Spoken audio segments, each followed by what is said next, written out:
welcome once again to Real Shame, a weekly, twice a weekly, sometimes more show where we talk about our list of movie blind spots, movies we probably should have seen, have not seen up till now, but we get to discuss them.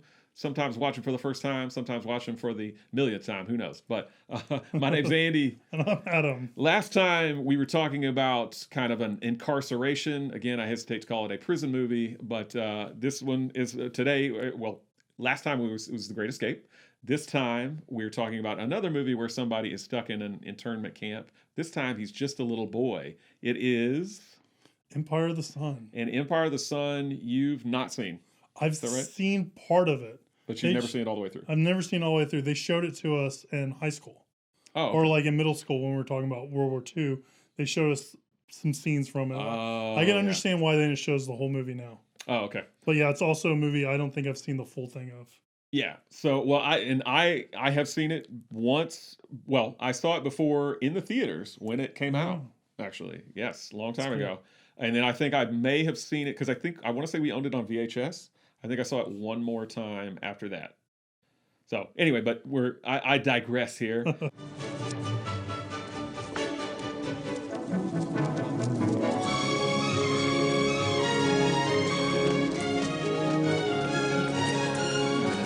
Several for the scandal. But fare ye well, 'tis partly my own fault, which death or absence soon shall remedy. Stay, gentle Helena, hear my excuse.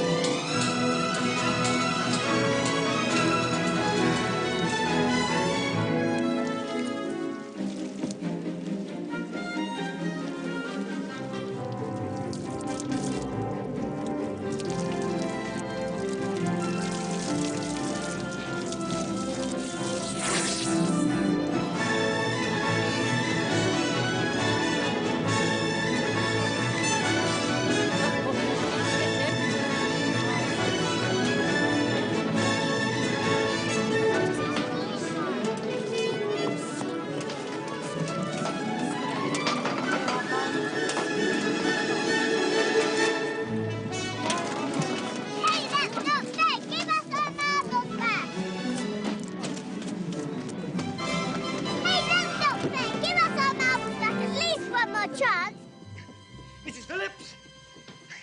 Mrs. Gilmore! Dr. Rawlins, I've got my homework! So the story is basically there's a young boy in World War II. They're in Shanghai, he and his two parents. And the young boy is played by a guy you might have heard of named Christian Bale, although he was very, very young. He was like 12 years old, I think, whenever he made this film. He gets separated from his parents because Japan is basically invading China. Yeah. He gets separated from his parents, doesn't really know what to do, tries to go back to his old house that he lived in, but it's now the property of the Emperor of Japan, so he's not really supposed to be there. He runs out of food. He takes to the streets. He gets picked up by these two con artist kind of guys played by John Malkovich and Joe Pantoliano. They take him under their wing, basically. They all get sent to a little, not quite an internment camp, but like a little detainment center kind of thing where, you know, everybody's starving. You're getting very few rations, maybe like a potato. I think they're trying to weed out all the sick people so they don't have to waste the manpower to intern them. And then they finally kind of transport people down to the Suchow, what's known as the Suchow internment camp. He finagles his way, along with John Malkovich and Joey Pants as well. They finagle their way to be able to go to the Suchow internment camp. They get to spend the next 3 or 4 years working there and basically building stuff for the like Japanese. An airfield. Yeah, a runway and everything that the Japanese want. But then in 1945, at the end of the war, obviously the war starts ending and the Americans come and are bombing everything. And he tries to get reunited with his parents. And that's the plot of Empire of the Sun. So you have not ever seen it before. What were your thoughts? It was interesting. So I knew like Steven Spielberg directed this movie, and I knew that Christian Bale was starred in it. The scene I think that's the most popular or that's kind of lived beyond this movie is when those Mustangs go by and he's like, cool part. P-45 Mustang, Cadillac of the Sky or whatever. Don't at me if I say the model of the plane wrong, but no, that's all right. So it's like P-51 Mustang or something, But he's super excited.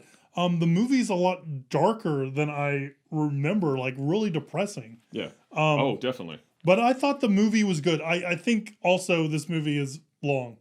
Like maybe you're rubbing off on me a little bit. 2.5 hours, yeah. But it's definitely like a grind, and but you know, a little bit. But I thought overall the movie was really good, and I really enjoyed it. You know, there's some lulls like in the story and stuff like that, but overall I enjoyed it. I'm glad I watched it. What about yourself?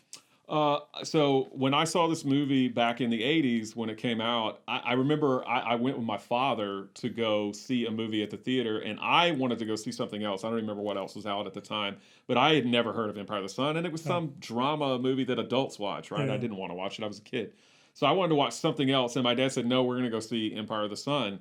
And I was complaining and moaning the whole time, and I loved it as a kid because I think I was I'm actually of comparable age to Christian Bale, so I was around his age whenever I saw this film. Yourself Yeah, well, yeah. I mean, obviously, I've never been through anything as grueling or horrible as that, but I could kind of identify. He's a little kid. I'm a little kid. What would I do? Yeah. You know, that sort of thing.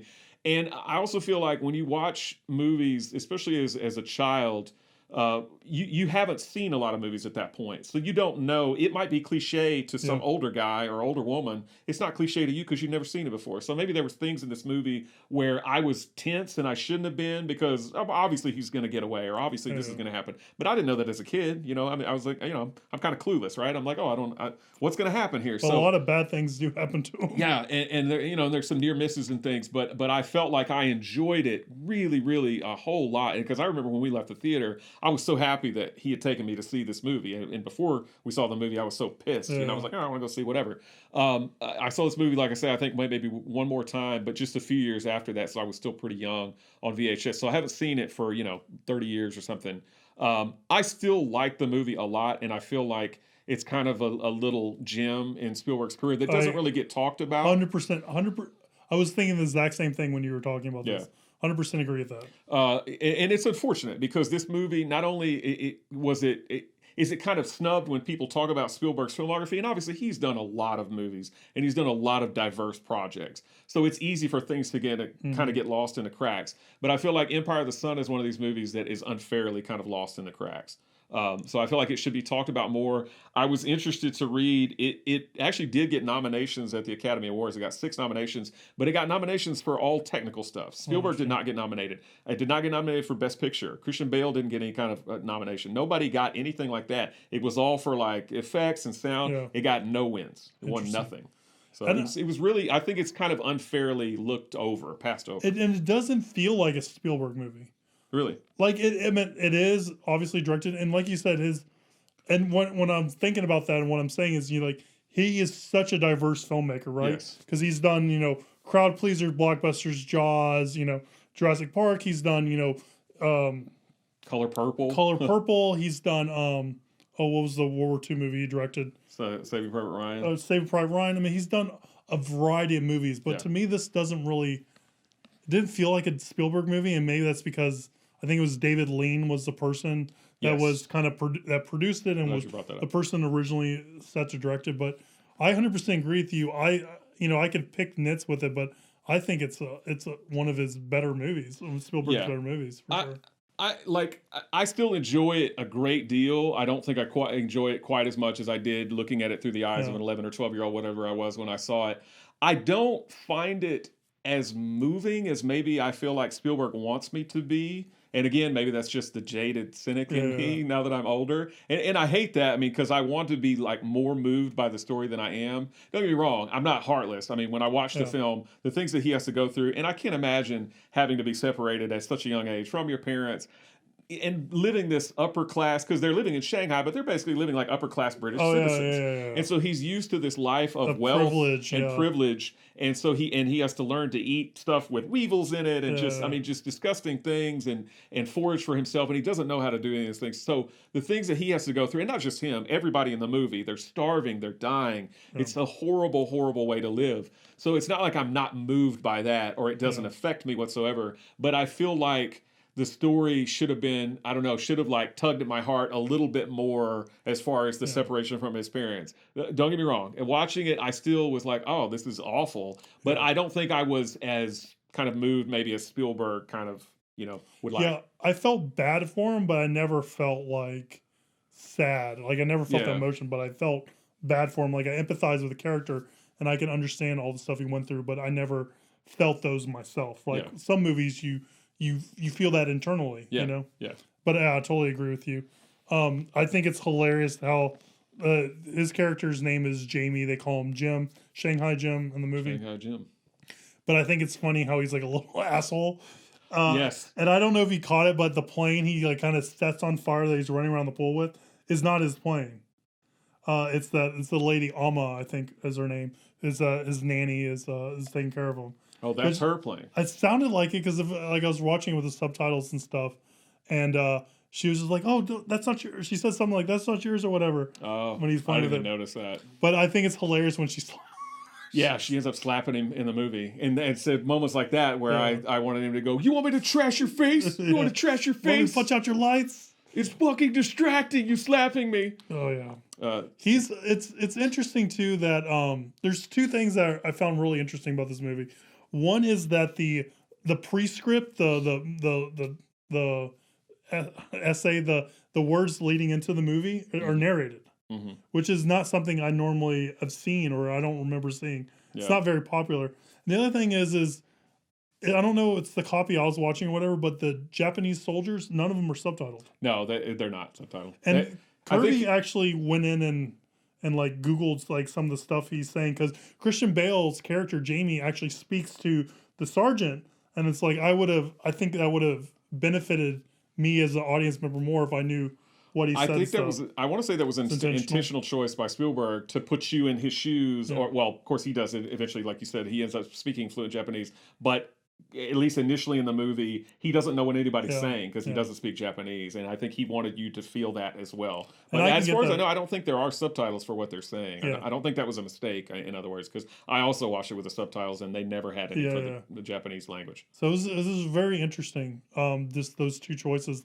Like I don't think they're good and bad. I would have preferred to have the Japanese characters, at least when he's in the prison camp, subtitles so you can understand what they're saying or what Jamie's saying back to him. But I thought that was pretty cool. I liked how the doctor kind of took him under the wing and was giving him lessons and all that kind of stuff. And it was just, I think a lot of this movie is kind of how precocious he is a little bit, and that kind of got a little annoying a bit. So I'm glad that you brought that up because because I think as a kid I probably didn't see his kind of obnoxious and like maybe more precocious is a better way to describe it, but he comes across as obnoxious and he's very inquisitive and he's very talkative. And and I don't think as a child I saw that came across to me, but definitely as an adult, I'm like, God, that kid would annoy me too. Because basically a lot of the adults in the movie are like, okay, Jim, you talk too much. Like you're getting on my nerves already and stuff. And when John Malkovich gets on that truck and it looks like he's not going to make it, he's probably like, okay, I'm done with this kid. And then all of a sudden he's like, search it, I know where it is. Yeah. And he's like pointing at the map and all that stuff while the the Japanese soldiers is trying to drive and stuff. And slaps him. He's like, no, pay attention. Yeah. It's hilarious. I like John Malkovich's introduction in the movie because for the longest time you don't really see his head necessarily. You see this cap over his eyes, and then he puts on Jim's aviator shades, so you don't see. So he's just this very kind of cool looking character, and his name is Basie, like Count Basie or something like that. So he's got a very interesting. I don't know if it's a nickname or what, but he has a very interesting. But he kind of he grows a lot. Like I think he actually, at the first part, I thought he saw the kid as a meal ticket. Oh, basically. Definitely. But then, I think he grew to appreciate and have He's his some right-hand affection, man. and stuff like that. And Joey Pants is forever jealous of him because he's always, jealous. Kind of ousting Joey Pants for. Joey Pants is always the bridesmaid, never the bride. Right. But yeah, and Christian Bale's character, obviously, I feel like. I think he does a great job as a 12-year-old actor or whatever. I could see why, obviously, he's gone on to become a huge star and a household name. But at the time, again, he was virtually an unknown actor at this time. But he does, I feel like, a great job. I did want to bring up, you said the doctor kind of takes him under his wing. I like that. One part of the movie that I felt was kind of heavy-hitting was when the planes are coming through and bombing, and he starts to cry basically and says, "I can't remember what my parents look like." I did feel like that was very oh crap, that's that hits you right there. That's rough. And I feel like that kind of sets up the ending a little bit because whenever they're there, I mean, he's got that 1,000-yard stare. And it's written. It's adapted from a J.G. Ballard novel. J.G. Ballard, interesting guy. It's semi-autobiographical. The story too. So for the longest time, I felt like, because I knew that it was adapted from, as you said, semi-autobiographical aspects of his life. For the longest time, and actually up until probably yesterday, when I was kind of reading about J.G. Ballard and about the novel, because I've never read the novel, I thought that this movie was very, very true to what happened to him. I'm in the same boat. In the movie. And then only to come to find, yes, J.G. Ballard and his parents were kind of detained in an internment camp for a few years, but it didn't seem like it was anything. Well, obviously, in this movie, he gets separated from his parents. It was not as similar to this. He took certain little aspects. He kind of picked and chose certain little aspects of what happened to him in real life, but then made pretty much just a fictional story behind it. But the character's name, as you said, is Jamie Graham, and that's apparently what J.G. Ballard, or the J.G. and J.G. Ballard stands for. Gotcha. So he named that after himself. But J.G. Ballard, he went on to become a pretty well-known novelist and wrote Crash, and not the Oscar-winning Crash, but the David Cronenberg Crash, and High Rise, which they just adapted with Tom Hiddleston a few years ago. Yeah. So I guess his milieu, or the kind of novels he writes, are kind of these depressing, dystopian kind of novels. Because this movie kind of fits in that. That was the most shocking thing about the movie to me. Like I said earlier, was just like how, like, I don't feel like it pulls a lot of punches. Like it like you see that his character goes through a whole lot, and there's no like happy ending to this movie. It just kind of like ends on like a dour note kind of stuff. Yeah. I wish the movie kind of spent more time I wish there was a part where we could figure out what his parents were doing. Like, were they looking for him and stuff? Because, like, I expected that they were dead. Like, that was the only reason why he wasn't able to reunite with them and stuff. But they weren't. So I don't know, were they get shipped off to England and they had to find a way to get back, and they couldn't through bureaucratic red tape and all that kind of stuff like that. I wish that part was kind of explained more. It's hard to kind of shift that perspective and have like a scene that doesn't have a main character in it that we're following with that. But I kind of wish there was a way to kind of to show that, so I can kind of understand what's going on. Yeah, I mean, I didn't care. I don't think it'll add anything to the movie. Yeah, I didn't care that you didn't know what happened to them. But I couldn't remember if he was reunited with both parents or with one parent, or what exactly happened at the end. But I mean, yeah, Christian Bale definitely carries this movie. Yeah. He's in basically every scene. Yeah. Right. So I mean, again, I feel like as a 12-year-old child actor, he does a pretty phenomenal job, and it's surprising to me that he didn't at least get some kind of nomination at the Academy Awards that year. But alas, it was not to be. Did you notice Ben Stiller in the movie? I did. I was reading. I think 22-year-old maybe Ben Stiller with bad teeth. Yeah, his teeth looks a little. I was reading, but then again, he's in a internment camp. So I was reading on IMDb that it was during the filming of this movie that he came with the idea for Tropic Thunder. I saw that. I wonder how anachronistic that is. Yeah, I mean, I'm not saying I don't believe that, but I thought that was interesting that if that's true. But yeah, I totally forgot Ben Stiller was in. Well, obviously, when I saw it as a child, I didn't know who Ben Stiller was. Nobody did. But I didn't know that Joey Pants and Malkovich were in this movie. I was really excited to see them. I remembered Malkovich being in it, but I didn't remember. Yeah, obviously, because I haven't seen it since I've known who Ben Stiller was. I haven't seen it since then, and I didn't remember Joey Pants either. I think the other weird thing about this movie was that when he was bunked up in the internment camp with that couple. Like I think that lady, I forget, he calls her Mrs. something. I think she was supposed to have a bigger part in the movie, because it just feels like it feels like the camera lingers on her and they like try to make a lot out of that relationship, but there's not a whole lot presented to us on that relationship. Yeah, I can see why you would say that. They don't.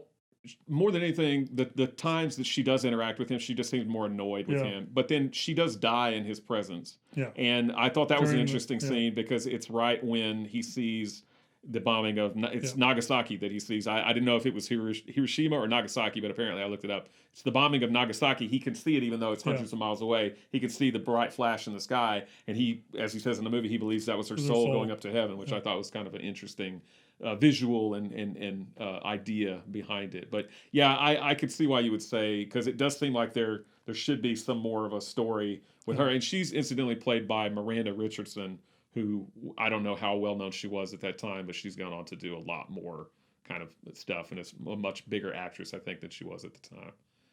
But I think that's all I wanted to say about Empire of the Sun. One last thing I want to ask about. What did you think about his lip syncing? Because I thought it looked terrible when he's singing the song. Oh, was he lip syncing? He's like the choir boy. Yeah, I didn't even notice. Most definitely, yeah. I didn't even notice at all. I didn't. I like that song. And again, scored by John Williams. We didn't mention that, but we didn't mention that when we talked about Earthquake it's either. It's a Spielberg movie. It's got to be right.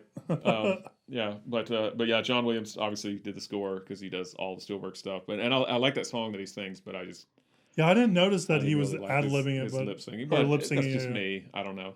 Maybe I've seen too much lip syncing. Although I do think reality the TV, Japanese soldiers will be mad that they're like doing their ceremony before those pilots take off, and he's just like singing super loud, saluting and stuff like that. Yeah.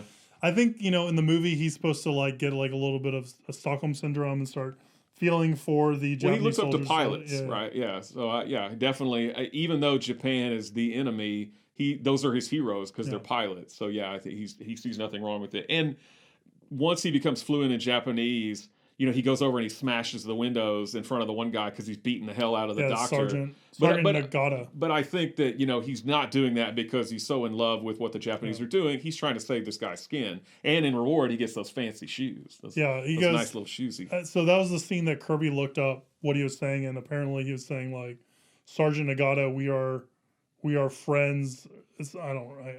Something along those lines. He's a shrewd enough kid. He's picked up on their customs and their mannerisms and everything when they go back there and investigate John Malkovich. Although it doesn't work out for John Malkovich. It never does, right? Yeah, but he's telling John Malkovich to smile, and then he bows, and then he just starts getting the shit beat out of him. Yeah, he gets beat up several times in this movie.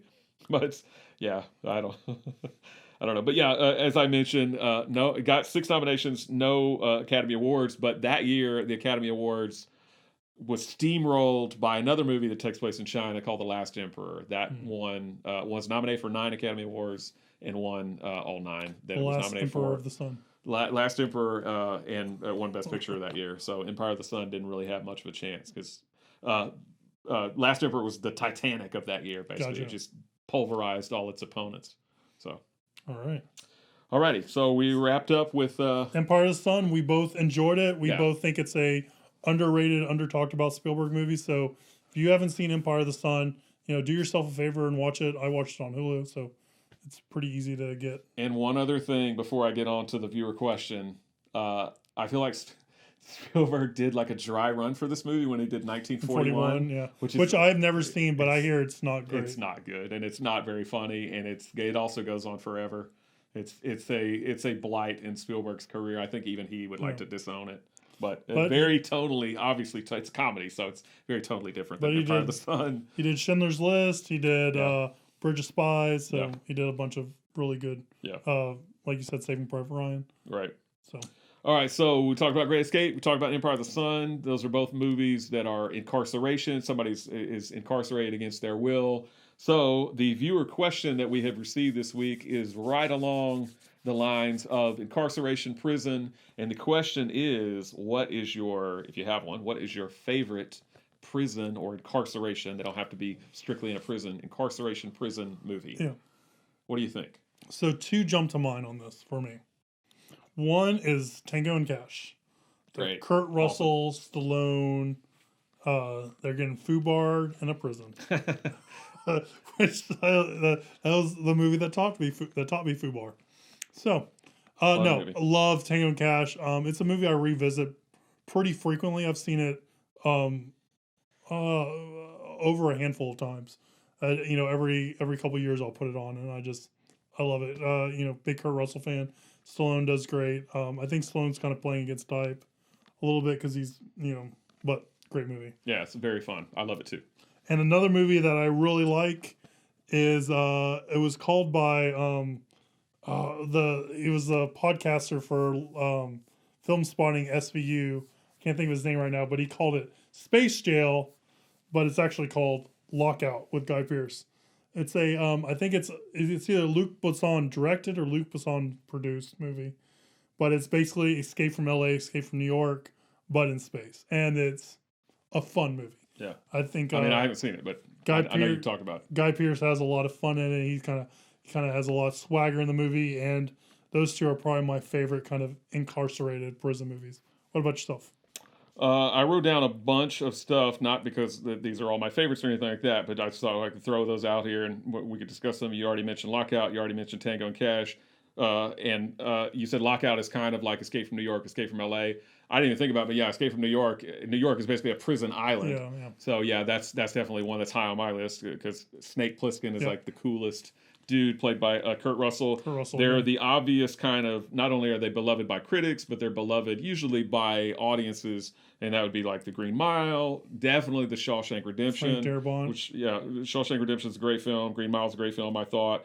One movie that came out in the 70s with Burt Reynolds, The Longest Yard, and then was remade by Adam Sandler, The Longest Yard, where they play prison, or they play football in prison. I was about to say they play prison in football. Reverse those. Yeah, they play football in prison. I don't think I've seen the Adam Sandler one, and the Burt Reynolds one is really not that great. And the football game, interestingly, takes up almost an hour of the movie. So it's like a real football game. It's like a real-time football game. No, but it seriously, I want to say it takes up about the last 45 minutes of the movie. They actually show a ton of the football game. They couldn't cut and just show like some highlights. They show like a ton of it. Papillon with Steve McQueen and Dustin Hoffman. They're imprisoned. Lockup was another one with Sylvester Stallone that he actually did right after Tango and Cash for the most part. Oh. Yeah, good movie. Lockup, Donald Sutherland is the sadistic warden. Oh. Yeah. We like sadistic Donald Sutherland. Rennie Harlan did a kind of horror prison movie with Viggo Mortensen. Okay. Called Prison, appropriately enough. All right. American Me, Edward James Olmos. The list goes on and on. But if I had to pick my favorite... Me the Mexican movie? No. I don't know if they say that in that, or if that's Blood In, Blood Out. Oh, yeah. I think it's maybe Blood In, Blood Out. But American Me is good. I remember it being pretty brutal. It's been a while since I've seen it. And Blood In, Blood Out, I also remember as being at least cheesy fun. But Blood In, Blood Out is like 3 hours long. So that goes on for a long time. It's like Green Mile length. But two totally different prison-type movies. But my favorite film where somebody is incarcerated, and I think this is on your list because I don't think you've ever seen it, and it's one of my favorite films of all time anyway, is Cool Hand Luke with Paul Newman. I've never seen it. And is he the cooler hand Luke? Well, he is definitely Cool Hand Luke. And it also, as we talked about in Earthquake, George Kennedy, the cop, George Kennedy is in it, plays a character named Dragline, and I believe he won an Academy Award for that role. Interesting. But Cool Hand Luke is a fantastic late 60s film.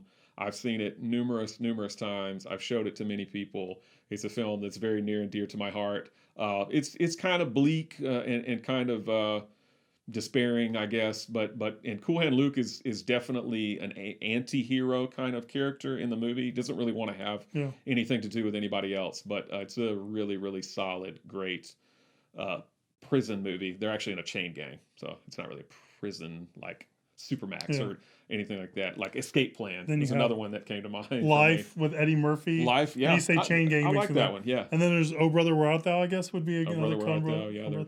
Which is a movie I need to revisit because I remember when I watched it, like it's a satire, I think, Oh Brother Where Art Thou, but when I watched it in theaters, like a lot of it just went over in my head. Yeah, I didn't get it. I liked it, but the thing that I remember the most about it is the soundtrack, because the soundtrack was so huge after that came out. So yeah, I'd be interested to revisit that as well. But that's mine. Cool Hand Luke.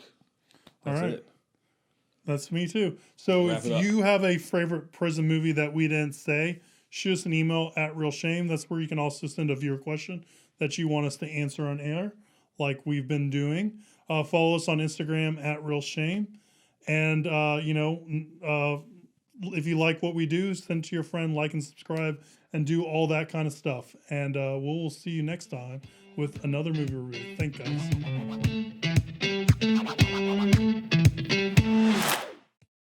Empire of the Sun, yeah.